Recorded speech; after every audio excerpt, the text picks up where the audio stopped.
Too busy to queue, clean, or even catch a cockroach? One Hong Kong woman found a way to turn time into money.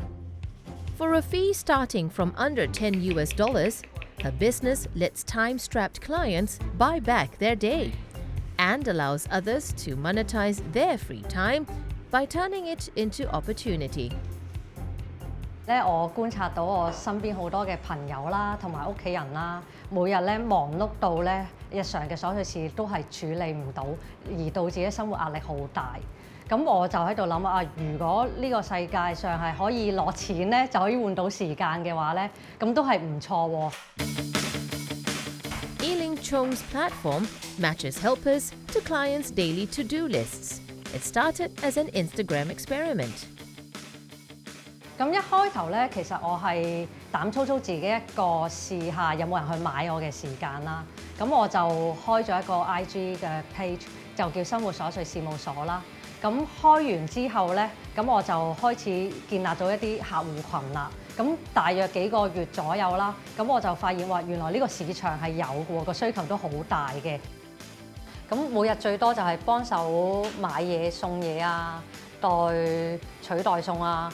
例如就可能幫啲客買啲嘢用品啊，跟住同埋代排隊啦、砌家私啦、照顧貓狗啦、旅行 plan 行程啦。咁近期最多嘅話就係上網搶演唱會飛嘅，因為喺香港要睇一場演唱會咧，其實係好困難。咁同埋要好幸運咯，咁所以好多委託人都會買一個幸運，就揾我哋小幫手去睇下可唔可以搶到佢哋想睇嘅演唱會飛啦。Each small task is priced by time and complexity. The cheapest is an hour of companionship service, 80 Hong Kong dollars or $10 US.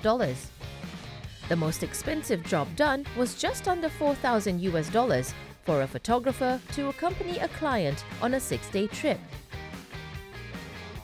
For busy professionals like Miss Yip, such convenience isn't an indulgence, it's a cost-saving strategy.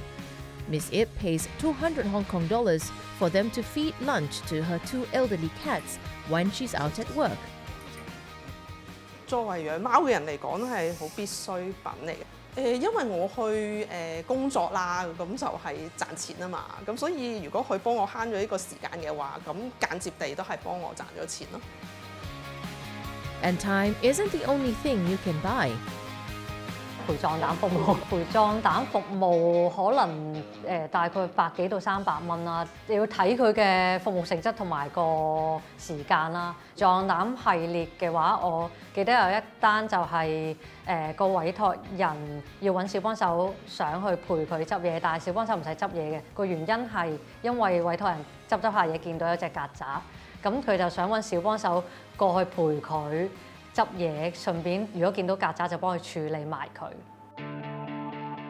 Behind each hour sold is a business that adds up. The company currently receives up to 500 requests a month.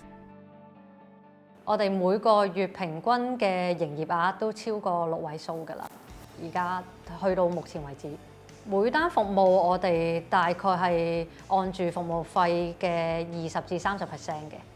咁而家整體嘅成本咧，當中就包括我哋內部嘅員工人工啦、租金啦，同埋社交媒體宣傳嘅費用。The business brings in profits of over $10,000 US a month, a figure that's doubled year on year. Yiling also sees her platform as a way to create flexible side income for those who need it most, and a new career category in the making. 咁我哋一路都有去招聘一啲單親媽媽或者尼特族嘅人過嚟做小幫手嘅，因為我哋嘅工作都比較彈性啦，同埋只要你有一啲生活嘅技能，可能你已經可以接到一啲任務去揾到少少錢咁樣。And she's confident that her business has what it takes to survive challenges.